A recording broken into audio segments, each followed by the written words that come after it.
Okay, it's Flakes and Stamps on the gel plate. Take 18. Action. Flakes, Mona Lisa, leaf flakes, stamps. 2 of Elizabeth's Klimt Scribbles and Doodles foam stamps. You put them together on the gel plate in a thoughtful manner and you get something that looks like that. Amazing. How pretty is that? And the key to the flakes is the organic application, unlike the squares that have those hard edges. So that was the key. And we found out several other key. We failed several times. We spared you watching that. But what we figured out through 3 fails was 3 things that you need to keep in mind to make this work. And my first successful print was a lot less complex than once I figured out what I was doing, so. Yeah, I mean, and that's really, you get the benefit of us making all the experimental mistakes and then passing along the easy way to do things.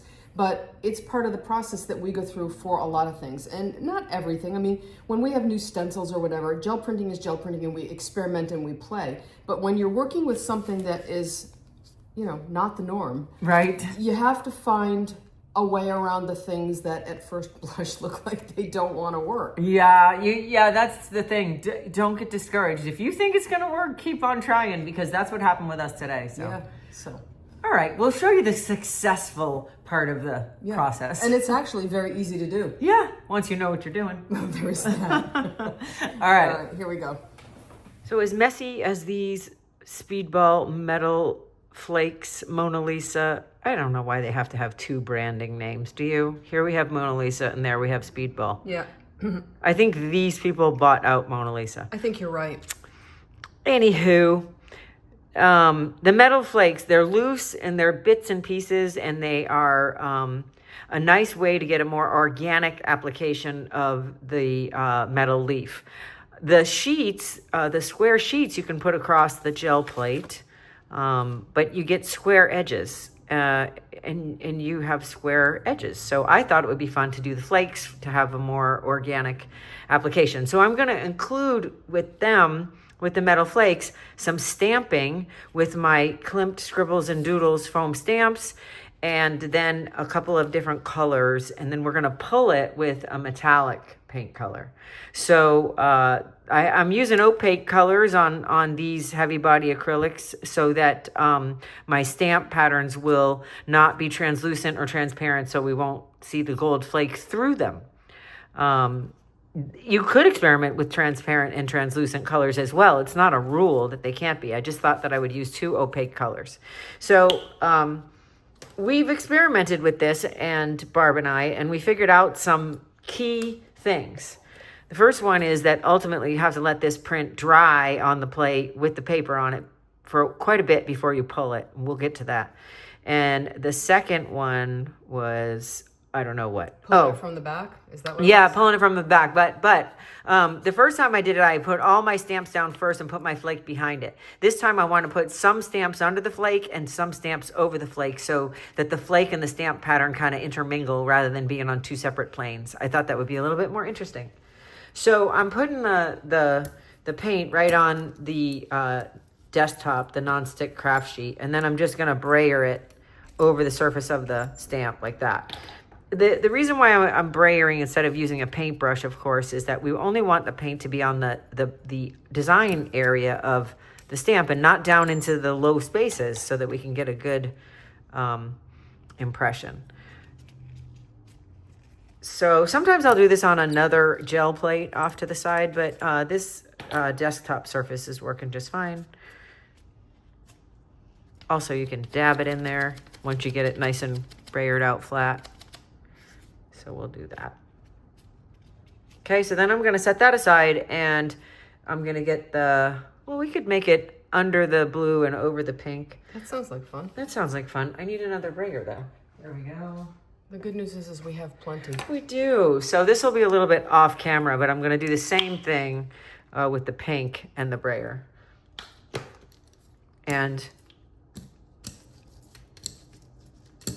I'm going to put this stamp on there, and then we'll put some flake and we'll do some more stamps. So, and dab it, and then we'll put that here. That's a big one. So the opaque color, I think, is just going to stand up well with everything that's going on behind it with the flakes and all. I suppose I should. Let's overlap that and see what happens. Might as well go for the gusto, right? There we go, yeah. Okay, so now I'm just going to take the flakes and kind of shake them onto the plate. So they are loose in this little baggie.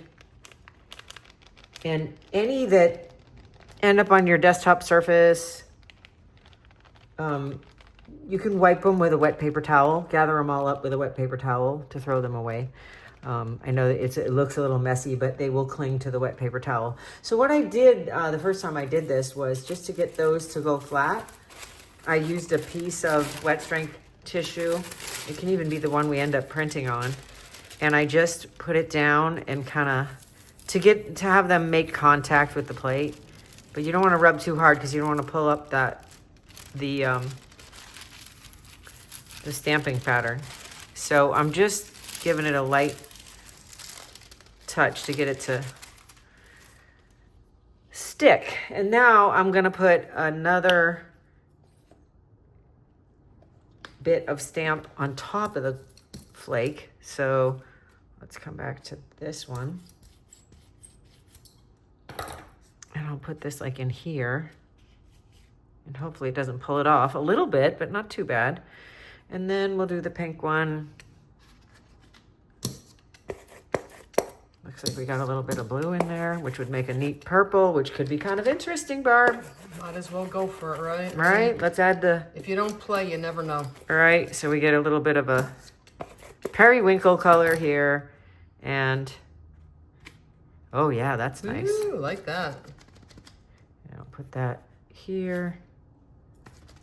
So,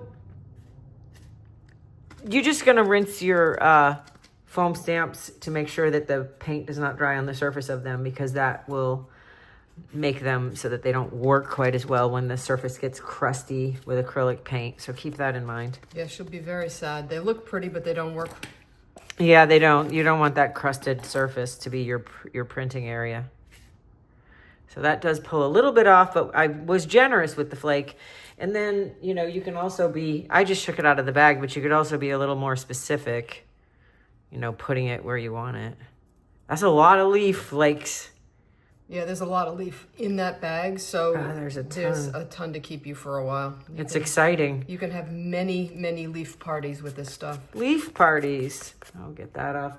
The other thing is, you know, you can wipe the surface of this with wet paper towel to get the little flakes off so that you don't have to put them down your drain. And then I'm just going to take this sheet one more time. I don't know if this helped, you know, a ton or not, but just gently flattening it. Okay, and we're doing it on wet strength tissue, so I can use this. I wanted to flatten it so the brayer of the paint color doesn't really pick up so much. We don't want it to stick so much to the brayer. So I'm going to pick it up with an extreme sheen metallic paint. I think we decided to do copper. I don't know that we have copper here, but we have pretty gold. Oh, we have gold, but it'll be gold with the metal, with this gold. You could use the Amsterdam copper. Yeah, we could use this dark blue, maybe. Or this pink. Might absorb that pink though. There's that periwinkle green, that peridot green there. Green, metallic, that could be interesting. Let's try it, why not? Okay. Okay, so this is the Deco Art Metallic Extreme Sheen. So we'll see what happens. So I'm gonna get a new piece of wet strength tissue, just because we have them here. All right, and then I'm gonna roll this brayer off onto a cleanup sheet so that I don't introduce that paint color.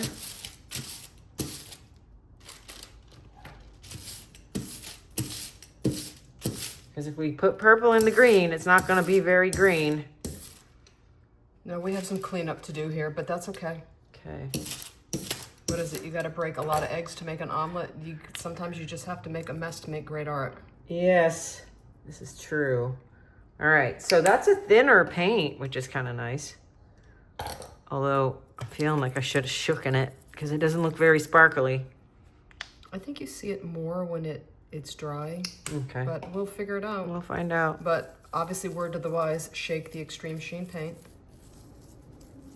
Yeah, that's pretty translucent, that paint. Yes, it is, definitely has that metallic opacity or lack thereof, which is so common with metallics. It's pretty rare to get them to be super opaque. Okay, there we go. We'll put it on a little heavier. So worth mentioning is you can see that there are some flakes accumulating on the brayer. Yes. You don't want to put that down your drain, so take a wet paper towel and wipe the worst of it off.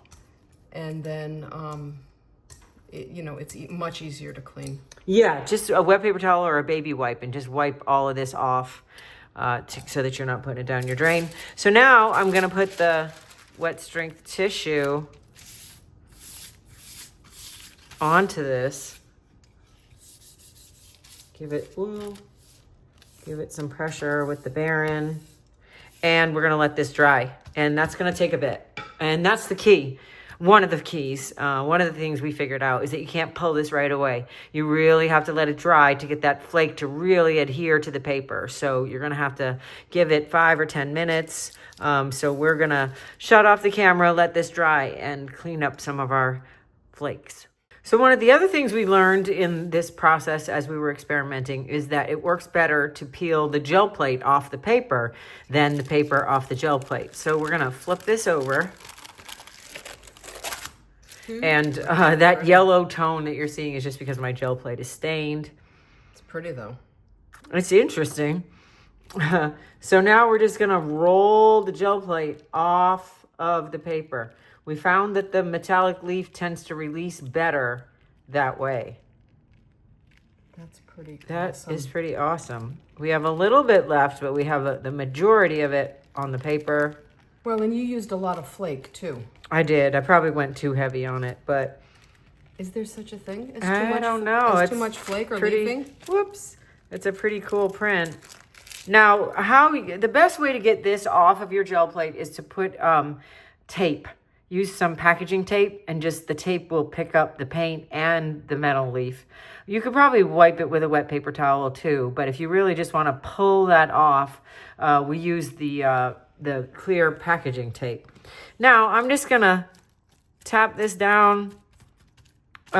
Any loose edges of the leaf that aren't embedded in the paint, you could brush them off, but it's pretty well attached. There may be a few little bits that are loose, but as I rub them, they're not really coming off. So that's pretty cool. But yeah, so you could rub off anything that wasn't, it adheres into the paint. So the paint becomes a binder to get the leaf to stick into the paint and then onto the paper. So, and if you look at it at an angle, you can appreciate that metallic extreme sheen, the green paint in the background. So you get a couple levels of metallic and you get an organic. This is exactly the effect I was going for. So rather than square chunks from the sheets, I like these flakes because we get a real organic effect of the flakes intermingling with the stamp patterns and the metallic of the background. I love this. Those are beautiful colors. I really like it. And I like the mix that created the purple too. Yeah, the mix that created the purple was pretty cool. It's subtle. And the pink and green, gosh, who would have figured that would have been so much fun? Very nice. Awesome stuff. Yeah. So that's it. All that glitters is gold. Oh, you're right. It is. That's it. Okay. See you the next time. All right, we'll see you back here next week. Bye.